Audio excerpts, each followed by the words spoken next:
Welcome to Judy's kitchen. Judy's கிச்சனில் இன்றைக்கி நம்ம பார்க்க போகிற ரெசிபி என்னன்னு பார்த்தீங்கன்னா, சூப்பரான ஒரு வெனிலா ஸ்பாஞ்ச் கேக் வந்து நம்ம பண்ண போகிறோம். இது வந்து குக்கரில் நம்ம எப்படி பண்ணுறதுன்னு பார்க்க போகிறோம். அதே டைமில் அவனில் எப்படி பண்ணுறதுன்னு பார்க்கலாம்.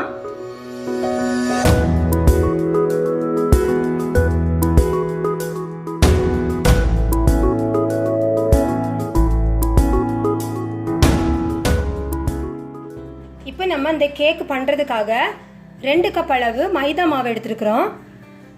இந்த மாதிரி ஒரு வடிகட்டி எடுத்துக்கோங்க. இதில் நம்ம எடுத்து வச்சுருக்கிற மாவு போட்டுடலாம். 2 டீஸ்பூன் அளவுக்கு பேக்கிங் பவுடர்,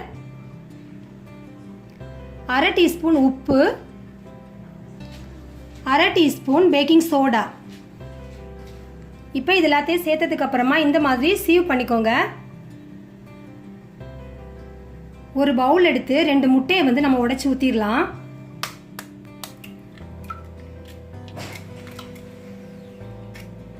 இப்போ எலக்ட்ரிக் பீட்டர் வந்து யூஸ் பண்ணி இதை வந்து நம்ம பீட் பண்ணிடலாம். இது இல்லைன்னா நம்ம சாதாரணமாக யூஸ் பண்ணுற விஸ்கால கூட வந்து நல்லா பீட் பண்ணிக்கலாம்.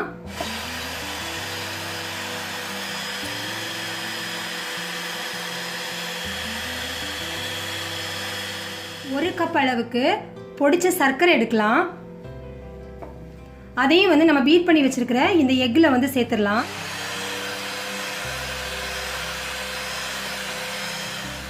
இப்போ இது கூட மெல்ட் பண்ணி வச்சிருக்கிற 1/2 கப் அளவு பட்டர் சேர்த்துடலாம்.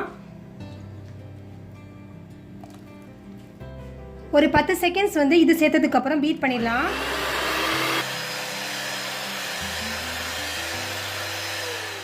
இப்போ நம்ம முட்டை அப்புறமா வந்து அந்த பட்டர் சுகர் எல்லாமே சேர்த்து நல்லா இந்த மாதிரி பீட் பண்ணி வச்சதுக்கு அப்புறமா மாவு வந்து கொஞ்சம் கொஞ்சமாக சேர்த்துடலாம்.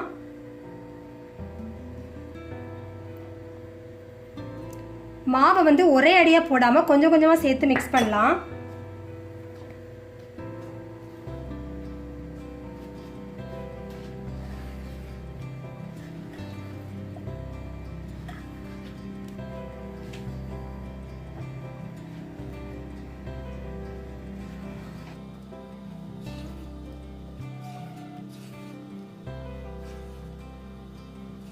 இந்த மாவு எல்லாத்தையுமே நல்லா மிக்ஸ் பண்ணதுக்கு அப்புறமா 1 கப் அளவு நல்ல சூடான பால் இதில் சேர்த்துடலாம்.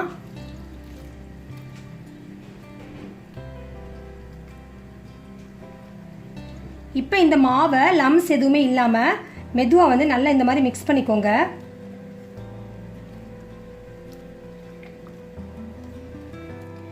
கடைசியாக இதில் 2 டீஸ்பூன் அளவுக்கு வானிலா எசன்ஸ் சேர்த்துடலாம்.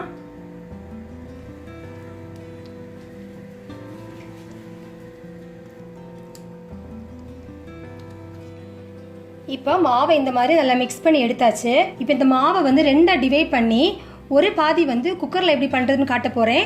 இன்னொரு பாதி வந்து நம்ம அவனில் எப்படி பண்ணுறதுன்னு பார்க்கலாம். ஒரு அடிகனமான பாத்திரம் இல்லைன்னா ஒரு குக்கர் எடுத்துக்கோங்க. இதில் நம்ம வந்து உப்பு பொடி சேர்த்துடலாம்.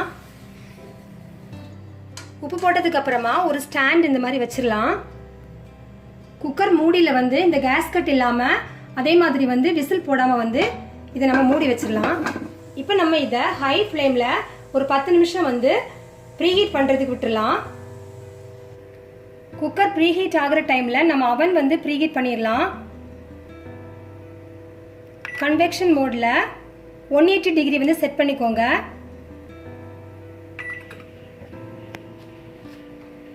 இப்போ நம்மளுடைய அவனும் அதே டைமில் வந்து குக்கர் ரெண்டுமே வந்து ப்ரீஹீட் ஆகிட்டுருக்கு. அதுக்குள்ளாடி நம்ம வந்து மாவு வந்து கரெக்டாக வந்து செட் பண்ணி வச்சிடலாம். ஒரு கேக் டின் எடுத்துக்கோங்க. அதில் கொஞ்சமாக வந்து எண்ணெய் தடவிக்கோங்க.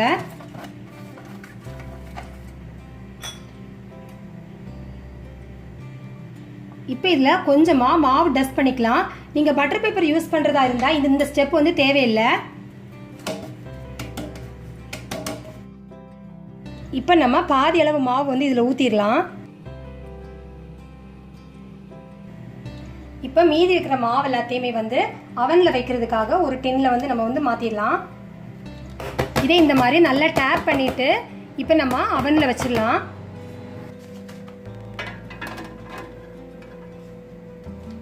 வந்து 35 to 40 மினிட்ஸ் நம்ம இதை பேக் பண்ணிடலாம்.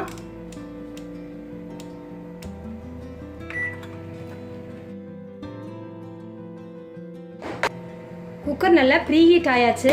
இப்போ நம்ம இந்த கேக் டின் வந்து உள்ளே வச்சிடலாம். அடுப்பை நல்லா சிம்மில் வச்சுக்கோங்க.